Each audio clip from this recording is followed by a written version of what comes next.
जय माता दी भक्तों। आज का जो वीडियो है इन सब भक्तों के लिए है जो अक्सर मुझसे सवाल करते हैं, गुरुजी सावन के महीने में हमें भूल कर भी कौन से काम नहीं करने चाहिए। आप चाहते हैं कि जीवन में आपने बहुत कठिनाइयाँ देख ली, कष्ट देख लिए और अब निवारण करना है आपको उन चीज़ों का, और आप चाहते हैं कि एकमात्र सहारा आपके भोलेनाथ बचे हैं। सावन के महीने में पावन अवसर पर आप उनके व्रत करना चाहते हैं, आप कुछ ना कुछ उनसे मांगना चाहते हैं। आप चाहते हैं कि सावन के महीने में जो चीज़ आपको आज तक नहीं मिल पाई वो इनके व्रत करने से भूल चूक की माफ़ी मांग के और क्षमा मांग के आप अपनी गलतियों का सुधार करके उनको मना सकते हैं। तो ये बहुत अच्छा समय है जब आप अपनी कोई भी एक मनोकामना पूर्ण करने के लिए ये व्रतों का पालन कर सकते हैं या उनके नियमों का, उनकी विधि का पालन कर सकते हैं। भोलेनाथ को हम सब जानते हैं कि वो कितने भोले हैं और सब पे कृपा दृष्टि बनाने वाले हैं। देवों के देव महादेव हैं, कालों के काल महाकाल हैं। तो इनकी पूजा अर्चना करने से, इनका ध्यान करने से इस समय पे आप चाहें तो अपने कष्ट, अपनी विपदाएं, अपने संकट, अपने रोग, अपने दोष, अपनी किया कराया समस्त चीज़ों का नाश कर सकते हैं। तो आइए जानते हैं सावन के महीने में हमें भूल कर भी कौन से ऐसे काम है जो नहीं करने चाहिए, जिससे हम थोड़ी भी गलती करते हैं तो भोलेनाथ हमसे रुष्ट हो सकते हैं। अब 4 जुलाई 2023 मंगलवार के दिन से ये सावन का महीना शुरू होने वाला है। सावन का पावन अवसर शुरू होने वाला है और जितने भी श्रवण का महीना प्रारंभ हो रहा है, और इस महीने में भगवान शिव, माता पार्वती और नागदेव की पूजा का खास प्रचलन है। साथ ही यदि संपूर्ण महीने व्रत नहीं रख रहे हैं तो सिर्फ सोमवार के दिन ही व्रत रखे जाते हैं। आओ जानते हैं कि सावन के महीने में कौन से ऐसे काम हैं जो भूलकर भी हमें नहीं करने चाहिए।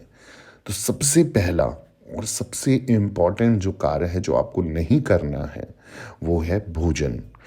अब भोजन में, श्रवण में क्या है कि श्रावण में जो पत्तेदार सब्जियां तथा पालक, साग जो होती हैं, तेल या मसालेदार भोजन, लहसुन, प्याज, मच्छी, मांसाहार, मूली, बैंगन, गुड़, मीठी या ज़्यादा खट्टी और नमकीन पदार्थ, कच्चा दूध, कड़ी, शहद और शक्कर का त्याग कर देना चाहिए।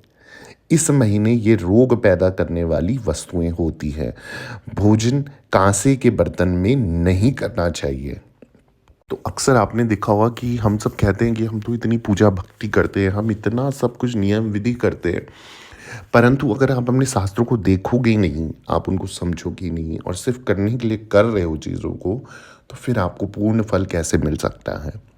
तो ये कुछ खास चीज़ें हैं जो मैं आपको बता रहा हूँ। अगर आप विधि विधान से इस सावन के महीने में इन चीज़ों का परहेज कर लेते हैं, आप व्रत करें ना करें, इन चीज़ों का परहेज कर लें, तो भी आपको जीवन में कुछ खास, कुछ इम्पोर्टेंट, कुछ बहुत प्यारा आशीर्वाद भोलेनाथ का मिल सकता है।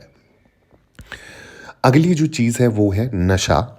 सावन के महीने में किसी भी प्रकार का नशा नहीं करते हैं, जैसे पान हो गया, सुपारी हो गया, तंबाकू हो गया, अल्कोहल यानी कि शराब हो गई, और इस तरीके की जुड़ी हुई चीज़ें जो नशे से जुड़ी हुई हैं या जिसमें नशे का प्रयोग हो, ऐसे कार्य आपको प्रतिबंध करने हैं। ऐसे कार्यों का, ऐसी चीज़ों का यूज़ करना आपको बंद करना है इस खास अवसर पर।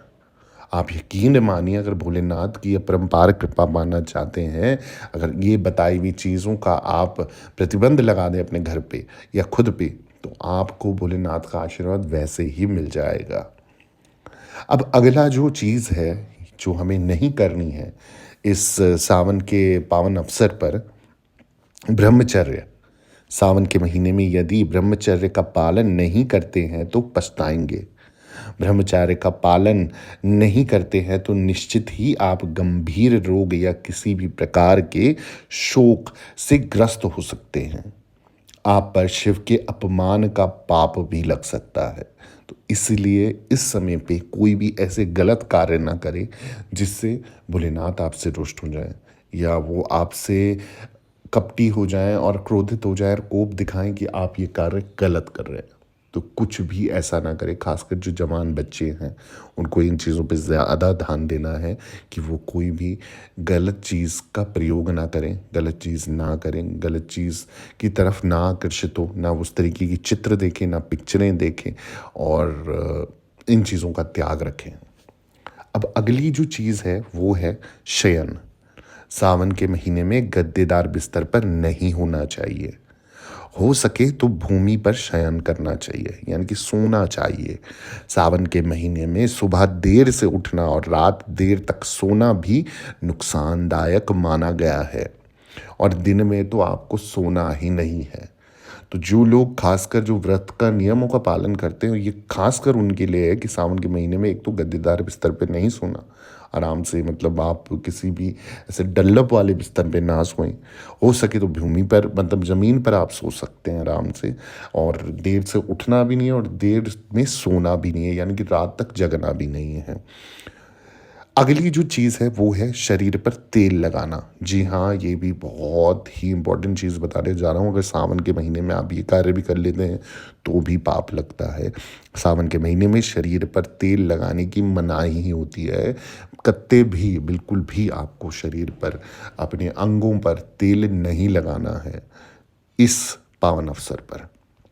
आगे और चीज़ों को बताते हुए मैं आपसे निवेदन कर रहा हूँ कि सभी भक्तों से निवेदन है, अगर जीवन में कोई भी संकट परेशानी है, जगह जगह जाके थक चुके हो, दिखा के थक चुके हो, निवारण नहीं मिल पा रहा है, आपको अपनी कुंडली बनवानी है, उससे दिखवानी, कोई महादशा दोष है, नौकरी, ब्याह, कर्जा, उधारी, संकट है, परेशानी है, दुविधा में हो, या फिर बाहर देश जाने का नहीं हो पा रहा है, सरकारी नौकरी का योग नहीं बन पा रहा है, हाथ में कौन सा स्टोन धारण करें, कौन सी माला धारण करनी चाहिए, आपको गुरु दीक्षा चाहिए, आप गद्दी लगाना चाहते हो, कोई जानकारी रखना चाहते हो, क्रिया चलाना चाहते हो, तमाम तरीके के सवालों के जवाब आपको चाहिए, तो आप तुरंत मुझे इंस्टाग्राम या फेसबुक के मैसेज के माध्यम से डीएम करें, मैसेज करें, अपॉइंटमेंट लिख के मैसेज करें। एक छोटी सी अमाउंट पे करने के बाद आपको एक निर्धारित समय दिया जाएगा।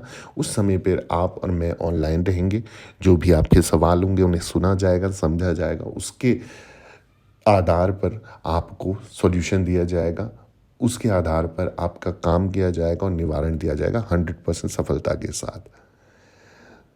आगे जो मैं बताने जा रहा हूँ वो स्नान को लेकर है। सावन महीने में प्रतिदिन स्नान करना चाहिए। स्नान नहीं करने से शरीर जल्दी ही रोगग्रस्त हो सकता है, इसलिए जो लोग आलसी प्रवृत्ति के हैं और जो स्नान करना पसंद नहीं करते, सावन के महीने में अवश्य स्नान करें। मांगलिक कार्य, सावन में किसी भी प्रकार के मांगलिक कार्य नहीं करने चाहिए। जैसे आपका ये विवाह हो गया, संस्कार, जैसे विवाह संस्कार हो गया, या जात कर्म हो गया, या फिर गृह प्रवेश हो गया, ये सारे कर्म नहीं करने आपको, ठीक है। तो कोई भी इस तरीके का शुभ अवसर पर जो शुभ काम करे जाते हैं या शुभ संस्कार करे जाते हैं, उन्हें बिल्कुल मनाही है, वो नहीं करने इस पावन अवसर पर। शिव पूजा, सावन महीने में शिव पूजा में कोई गलती नहीं करना चाहिए। जैसे शिवलिंग पर हल्दी, कुमकुम, केतकी का फूल या तुलसी अर्पित करना वर्जित माना गया है। अब अगली जो चीज़ है हमें नहीं करनी है इस सावन के पावन अवसर पर, ताकि भोलेनाथ हमसे रुष्ट ना हो, अतिथि को लेकर। सावन महीने में यदि आपके दरवाजे पे कोई भी, जैसे गाय हो, बैल हो, भिक्षु हो, कोई भी आ जाए, कोई अतिथि आ जाए, उन्हें गलती से भी ध्यान रखिएगा, भगाना नहीं है, और खाली हाथ तो बिल्कुल नहीं जाने देना, ठीक है। कोशिश करें उनको घर पे बिठाएं, आप उनको विराजमान करें, उनका स्वागत करें, अगर अतिथि हैं, जिनके जानकार हैं, उनको कुछ खिलाएं पिलाएं, और साथ ही साथ अगर कोई मांगने वाला व्यक्ति है, कोई जानवर आ जाता है, तो उसको भी कुछ ना कुछ अन्न का दाना ज़रूर दें। इससे क्या होगा, भोलेनाथ की आपके ऊपर अपरंपार कृपा होगी। क्या पता किस रूप में भगवान, कोई नारायण, कोई शिव आपके घर पहुंच जाएं और आपको समझ भी ना आए, आपको पता भी ना लगे कि वो आपको दर्शन देने आए। इससे गलती से भी इस समय पे अगर जाना अनजाना इंसान भी आपके दरवाजे पे आ जाए, तो घर के दरवाजे से, दहलीज से उसे खाली या भूखा ना जाने दिया करें।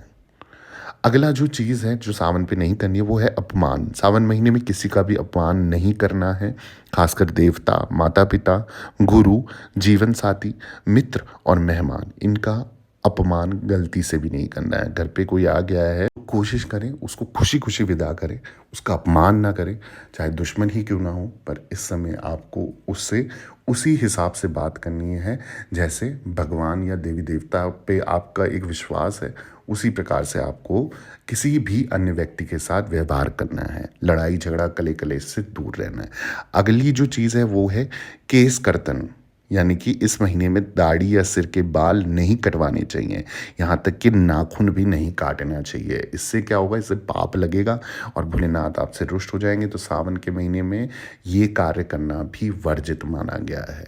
इसके अलावा आप दरबार से जुड़े रहे। सावन के महीने की आपको हार्दिक शुभकामनाएं। भोलेनाथ आपकी मनोकामना मन इच्छा पूर्ण करें। जय माता दी, जय माँ डाट काली।